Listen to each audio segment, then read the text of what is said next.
Alors, bienvenue, nouveau départ encore ce matin. Bon dimanche.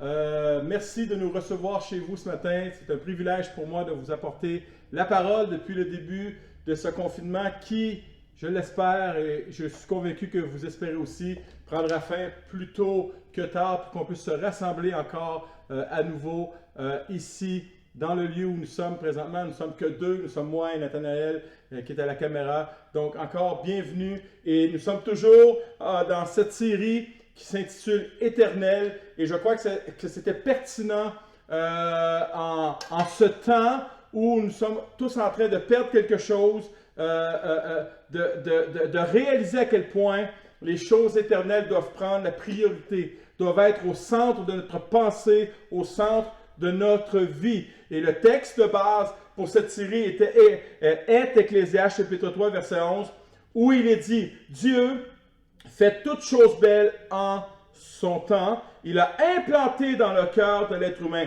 dans mon cœur, dans ton cœur, le sens de l'éternité. Et pourtant, moi, toi, nous sommes incapables de saisir l'œuvre que Dieu accomplit du commencement à la fin. Et nous avons vu dans les dernières semaines comment nous pouvons commencer ici même, ici-bas sur cette terre, à vivre, à expérimenter, à avoir une vision, une perspective de l'éternité. Et deux textes m'ont touché dans les dernières semaines. Colossiens chapitre 1 que nous avons vu la semaine dernière. Colossiens chapitre 1 versets 12 à 14. Rendez grâce au Père qui vous a rendu capable d'avoir part à l'héritage des saints dans la lumière, qui nous a délivrés de la puissance des ténèbres et nous a transportés dans le royaume du Fils de son amour, en qui nous avons la rédemption, la rémission des péchés. Pour Dieu, nous sommes déjà dans le ciel, dans le royaume de son Fils bien-aimé. Éphésiens chapitre 2, versets 4 à 6 va dans le même sens. Mais Dieu qui est riche en miséricorde, à cause du grand amour dont il nous a aimés, nous qui étions morts par nos offenses, nous a rendus à la vie avec Christ. C'est par grâce que vous êtes sauvés.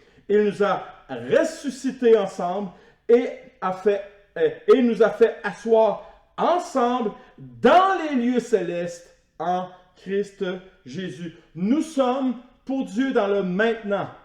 Dans le maintenant, nous sommes au ciel, nous sommes assis dans les lieux célestes ensemble, moi et toi, et avec Jésus. Mais nous sommes aussi, nous qui sommes dans le temporel, le pas encore. Donc pour Dieu, c'est le maintenant, mais nous qui sommes encore vivants dans un corps de chair, nous sommes dans le pas encore. Donc, et c'est pour ça qu'il est si important dans notre pas encore de développer cette perspective, cette vision que nous sommes dans le maintenant de Dieu, nous sommes au ciel, nous sommes assis dans les cieux avec Jésus et vous devriez écrire ou crier un grand Amen. Et notre texte cette semaine que nous allons développer ensemble et dans les prochaines semaines jusqu'à la fin de cette série est Jean chapitre 17, les versets 3 et 17. Or, la vie éternelle, c'est qu'ils te connaissent, toi, le seul vrai Dieu, et celui que tu as envoyé, Jésus-Christ.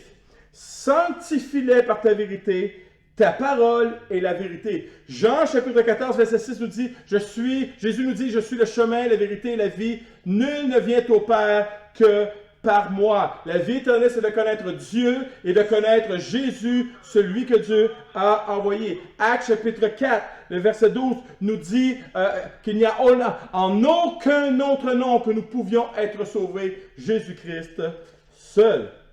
Dieu et sa parole sont inséparables. Je ne peux pas dire que je crois en Dieu tout en niant croire en sa parole. Sinon, en quel Dieu je crois? Je tombe dans le concept du Dieu tel que je le conçois, tel que moi je le vois.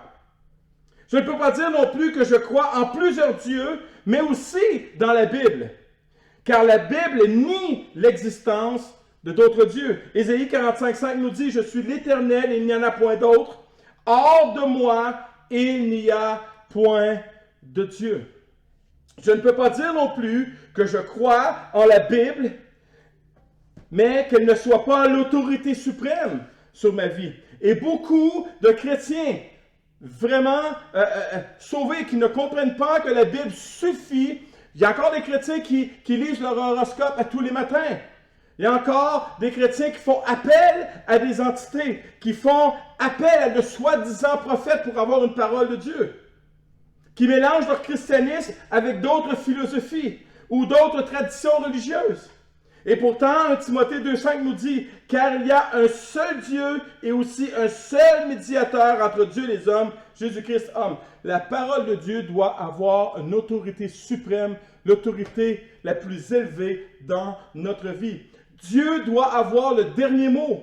Un point, c'est tout. Pas que Dieu n'aime avoir le dernier mot, mais parce que son dernier mot est tout ce qui convient pour toujours et pour le mieux pour ma vie. Et surtout, que sa parole est la pure vérité. Or, la vie éternelle, c'est qu'ils te connaissent, toi, le seul vrai Dieu, et celui que tu as envoyé, Jésus-Christ. Sanctifie-les, c'est une prière de Jésus pour nous. Sanctifie-les par ta vérité, ta parole est la vérité. Et ces deux versets sont inséparables. Ces deux versets nous parlent de dimension éternelle. En ce temps d'instabilité, nous avons besoin plus que jamais d'avoir un point d'ancrage, d'avoir quelque chose de solide, d'inébranlable où on peut s'accrocher, où on peut s'appuyer. Quelque chose qui dure, peu importe les circonstances. D'avoir un Dieu comme absolu, d'avoir sa parole comme absolue. Et en philosophie, est absolu ce qui existe par soi-même. Personne n'a créé Dieu. Il est depuis toujours. Il n'a pas besoin de dépendre de quelque chose. Il n'a pas besoin de dépendre de quelqu'un. Il est sans dépendance. Il est indépendant en lui-même. Ce qui est absolu n'a besoin d'aucune condition ni d'aucune relation pour être. L'absolu ne dépend d'aucune autre chose. L'absolu a d'une part pour synonyme inconditionnel et indéterminé. Et d'autre part, le sens de parfait, achevé en totalité. On ne peut pas améliorer Dieu. Il est parfait. Comment pouvons-nous connaître Dieu? Comment pouvons-nous connaître cet absolu? Comment pouvons-nous être convaincus de son existence? Par la parole absolue de Dieu. Nous pouvons connaître Dieu par la création, bien sûr, comme nous le dit l'apôtre Paul dans sa lettre aux Romains. Mais cela est très abstrait. Romains chapitre 1, les versets 20 à 25. En effet, les perfections invisibles de Dieu, sa puissance éternelle et sa divinité se voient comme à l'œil depuis la création du monde, quand on les considère dans ses ouvrages. Ils sont donc inexcusables puisque, ayant connu Dieu, ils ne l'ont point glorifié comme Dieu et ne lui ont point rendu grâce. Mais ils se sont égarés dans leurs pensées et leur cœur sans intelligence a été plongé dans les ténèbres. Se vantant d'être sages, ils sont devenus fous et ils ont changé la gloire du Dieu incorruptible en image représentant l'homme corruptible, des oiseaux, des quadrupèdes et des reptiles. C'est pourquoi Dieu les a livrés à l'impureté selon les convoitises de leur cœur, en sorte qu'ils déshonorent eux-mêmes leur propre corps. Eux-mêmes qui ont changé la vérité de Dieu en mensonge et qui ont adoré et servi la créature au lieu du Créateur qui est béni éternellement. Amen. Et nous appelons cela l'homme à la recherche de Dieu à travers des images, à travers des objets, à travers des religions. Et j'aime beaucoup une citation de Francis Collins. Francis Collins est un médecin généticien, directeur du National Institute of Health de Bethesda, lauréat de la National Medal of Science, qui est la plus haute médaille qu'on peut donner à quelqu'un, qui a été donnée par le président Barack Obama, membre de la National Academy of Science, et a présidé l'immense projet du décodage du génome humain dans les années 90. Il a dit ceci: « Pour moi, cela ne fait aucun doute. Dieu est le créateur de l'univers et a établi les lois naturelles qui le gouvernent. Le réglage fin, la beauté et l'ordre de la nature font état d'un concepteur divin. C'est ma compréhension des processus biologiques qui explique mon passage de l'athéisme au christianisme. Pour lui, il n'y a qu'un seul Dieu, un Dieu créateur. Et pour lui, il n'y a qu'une seule parole. Et le christianisme renferme ces deux absolus. » Et juste pour vous donner un exemple, comment les hommes sont en recherche de Dieu à travers des images. L'hindouisme, combien de dieux y a-t-il dans l'hindouisme? Il paraît-il, ils sont au nombre de 330 millions. Il faudrait 12 ans pour les énumérer à raison d'un à la seconde. Les Grecs ont plusieurs dieux, Zeus, Thor, Hercule, et il n'y a pas un de ces dieux grecs qui est confortable. Il faut toujours leur satisfaire pour ne pas qu'ils se mettent en colère. Il y a les dieux romains aussi, Saturne, Jupiter, et tous ces dieux. Et l'homme est à la recherche d'atteindre Dieu à travers toutes sortes de choses, comme l'apôtre Paul nous dit dans Romains 1. Et à chaque fois que nous faisons ça, nous rabaissons l'image de Dieu à notre niveau.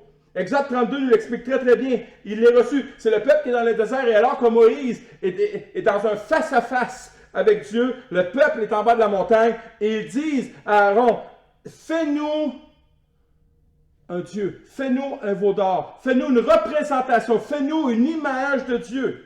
Et Exode 32,4 nous dit, il les reçut de leurs mains, jeta alors dans un moule et fit un veau en fonte. Et ils dirent, Israël, voici ton Dieu qui t'a fait sortir du pays d'Égypte. Animaliser Dieu, humaniser Dieu, astrologier Dieu, c'est l'abaisser au niveau inférieur de qui il est vraiment. À toutes les fois que je rabaisse Dieu, je le rabaisse toujours selon ma convoitise, selon mon désir, selon les désirs de mon cœur, selon ma volonté, selon l'image que je veux lui donner. Et dans ce sens, nous dénaturons littéralement l'image de Dieu. Ce n'est plus qui dites-vous que je suis, mais bien qui voulez-vous que je sois. Nous le faisons quand nous mettons l'emphase plus sur les dons, plus sur les bénédictions, sur la prospérité, la guérison, les manifestations, les prophéties, les signes et les prodiges, les soirées de puissance et de feu. Nous le transformons en Dieu objet, le Dieu que j'utilise, le Dieu à mon service, le Dieu de commande à l'auto. Nous le rabaissons quand nous mettons plus l'emphase sur ces choses que sur Dieu lui-même. Et d'ailleurs, Jésus va être très sévère face à certaines personnes qui se déclaraient servir Dieu. Matthieu chapitre 7, verset 22-23 nous dit « Plusieurs me diront ce jour-là, Seigneur, Seigneur, n'avons-nous pas prophétisé par ton nom? N'avons-nous pas chassé les démons par ton nom? Et n'avons-nous pas fait beaucoup de miracles par ton nom? Alors je leur dirai ouvertement, je ne vous ai jamais connus. Retirez-vous de moi, vous qui commettez l'iniquité. » En substance, Jésus leur dit, je ne vous ai jamais connus car vous n'avez jamais connu mon nom. Vous vous êtes servi de mon nom, mais vous n'avez jamais connu mon nom. Je ne vous ai jamais connu car vous ne m'avez jamais connu. Je ne vous ai jamais connu car vous ne m'avez jamais aimé. Vous avez aimé mes choses. Vous n'avez jamais entretenu une relation intime avec moi. La vie éternelle, c'est de connaître Dieu. De le connaître comme Seigneur et Sauveur. Or, la vie éternelle, c'est qu'ils te connaissent, toi, le seul vrai Dieu, et celui que tu as envoyé, Jésus-Christ. Sanctifie-les par ta vérité, ta parole est la vérité. Je vais revenir avec ce texte durant le restant de cette série, parce que c'est cela que nous devons rechercher. C'est ce sens d'éternité que nous devons rechercher ici, dans le « pas encore ». Le vrai christianisme est tellement, mais tellement simple. Un Dieu, un médiateur, un livre. Voilà. Pourquoi se compliquer la vie, bien-aimés? Jésus ici nous appelle à connaître Dieu, non pas sur la base de ce qu'il fait, mais bien sur la base de qui il est. Il ne faut pas oublier que ce qu'il fait découle toujours de ce qu'il est. N'oublions pas que les choses que Dieu fait ici-bas sont temporelles. Car dans l'éternité, nous n'aurons plus besoin de miracles, nous n'aurons plus besoin de guérison, nous n'aurons plus besoin de prophéties, de dons. Alors, investissons dans les choses éternelles. Investissons en Dieu, dans notre relation avec Dieu. Investissons dans l'étude, dans l'obéissance de sa parole. Et investissons dans le salut des âmes et dans notre âme à nous aussi. Consacrons-nous dans les choses qui vont durer éternellement. Et aujourd'hui, nous allons parler de notre relation, de s'investir dans cette relation avec Dieu. Parce que ce n'est pas vrai que si je n'ai pas le désir de m'investir dans ma relation avec Dieu ici-bas, que je vais commencer à m'investir dans la relation avec Dieu dans l'éternité. Si je n'ai pas un amour profond pour Dieu ici, je n'aurai pas plus un amour profond au ciel. Je ne peux pas vivre ce que je vais vivre au ciel et négliger ici ma relation avec Dieu. Comme je le disais, les miracles, les prophéties ne suivront pas au ciel. Mais qui est Dieu? Qui il est? Voilà ce qui sera au ciel pour l'éternité, sa gloire, sa sainteté, sa fidélité, son amour, sa grâce. Tout ce qu'il est sera présent dans l'éternité. N'est-il pas l'Éternel? N'est-il pas le grand « Je suis » ? C'est de cette façon que Dieu veut que nous le connaissions. Il veut que je le connaisse de la même façon que je vais le connaître dans l'éternité.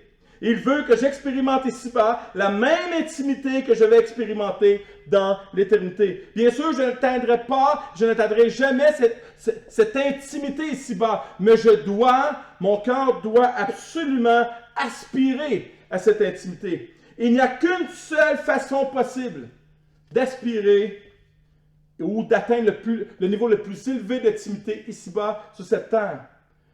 Luc chapitre 10, verset 27 nous dit « Tu aimeras le Seigneur ton Dieu de tout ton cœur, de toute ton âme, de toute ta force et de toute ta pensée, et ton prochain comme toi-même. » C'est avec ce genre d'amour que nous apprenons vraiment à connaître Dieu. L'amour est toujours l'élément déclencheur au désir de connaître plus, avec une plus grande profondeur, une plus grande intimité. L'amour est toujours l'élément qui déclenche ce désir, soit dans le domaine relationnel ou soit dans d'autres domaines de la vie. Un exemple, j'aime jouer de la guitare.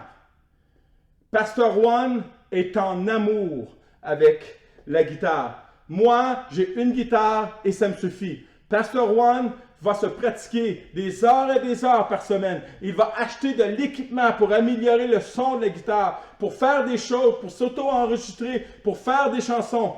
Tandis que moi, j'aime la guitare. Pasteur Juan est un amoureux de la guitare. Voilà la différence entre moi et Pasteur Juan. Moi, j'aime la guitare. Pasteur Juan est un amoureux de la guitare. J'aime les gens, mais je suis amoureux d'une seule personne et c'est mon épouse.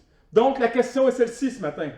Est-ce que j'aime Dieu ou est-ce que je suis amoureux de Dieu?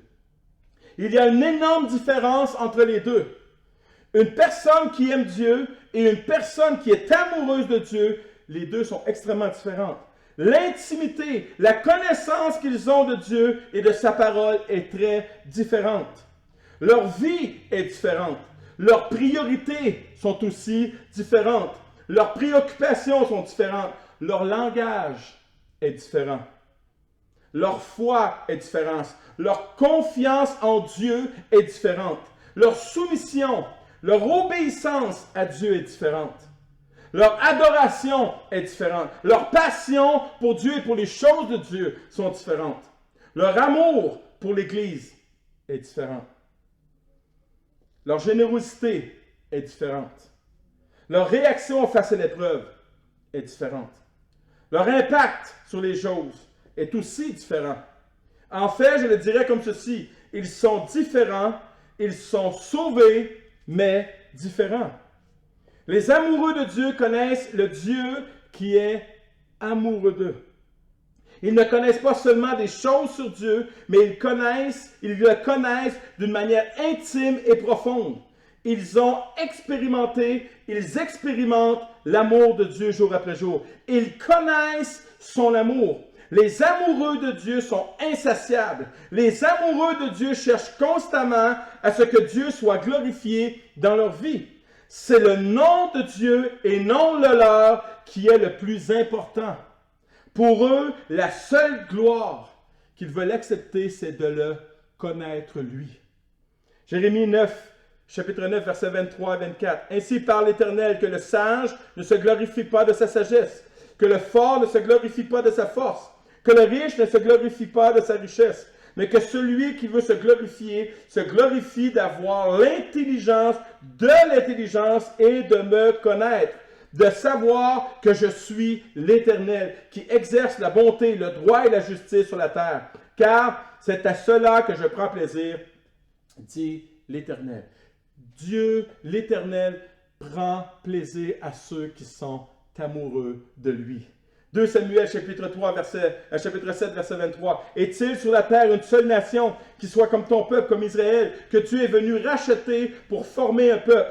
pour se faire un nom et pour accomplir en sa faveur, en faveur de ton pays, des miracles, des signes, des prodiges, en chassant devant ton peuple que tu as racheté d'Égypte, des nations et leur Dieu.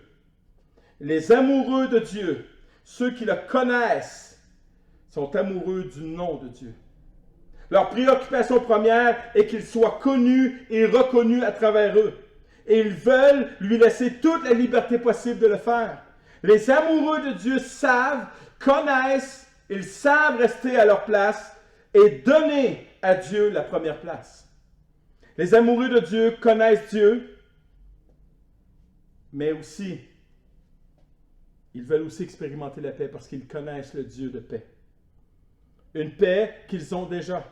Une paix qu'ils vont avoir au ciel.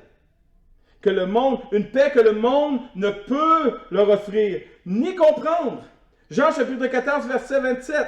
Je vous laisse la paix, je vous donne ma paix. Je ne vous donne pas comme le monde donne, que votre cœur ne se trouble point et ne s'alarme point. Je vous laisse la paix, je vous donne ma paix. Les amoureux de Dieu expérimentent la paix que Jésus leur a donnée. Et il n'y a rien, pour eux, il n'y a rien de commun. Il n'y a rien qui peut dépasser cette paix. Ils l'expérimentent et ils la vivent.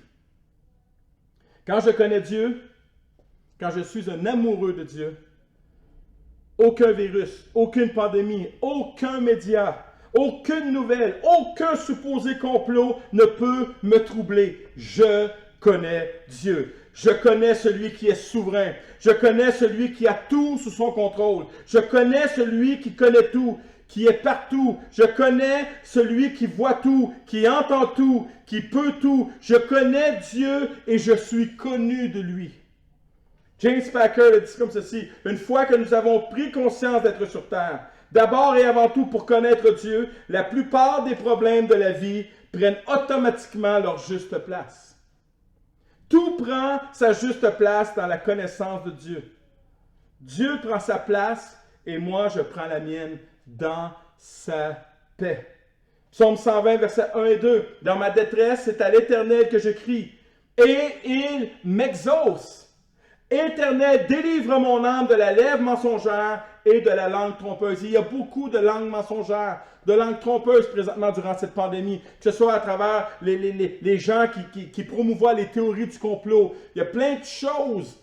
Mais moi, Seigneur, je crie à toi et tu m'exauces.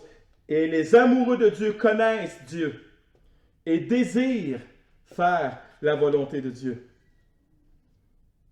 Romains chapitre 12, verset 2 nous dit: ne vous conformez pas au siècle présent, mais soyez transformés par le renouvellement de l'intelligence, afin que vous discerniez quelle est la volonté de Dieu, ce qui est bon, agréable et parfait.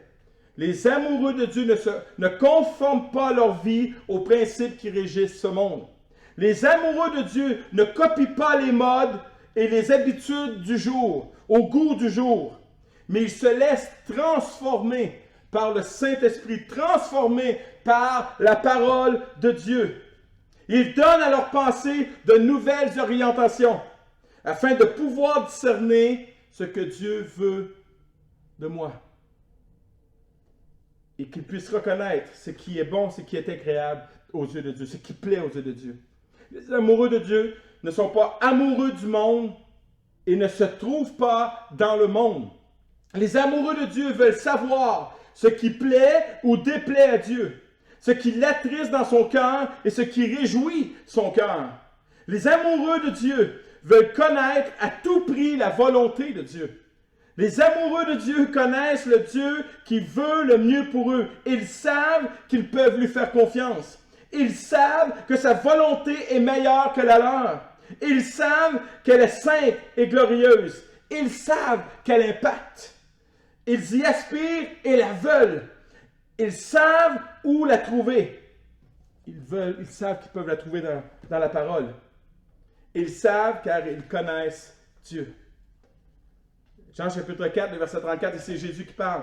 Jésus leur dit: ma nourriture est de faire la volonté de celui qui m'a envoyé et d'accomplir son œuvre. La nourriture est une nécessité. Et c'est les disciples qui arrivent et qui arrivent avec la nourriture pour que Jésus, qui est fatigué du voyage, puisse manger. Et il dit, c'est bien d'avoir de la nourriture. Et nous devrions avoir aussi faim de nourriture pour notre corps que de cette nourriture qui est de faire la volonté de Dieu et d'accomplir son œuvre. Les amoureux de Dieu ont faim de la volonté de Dieu.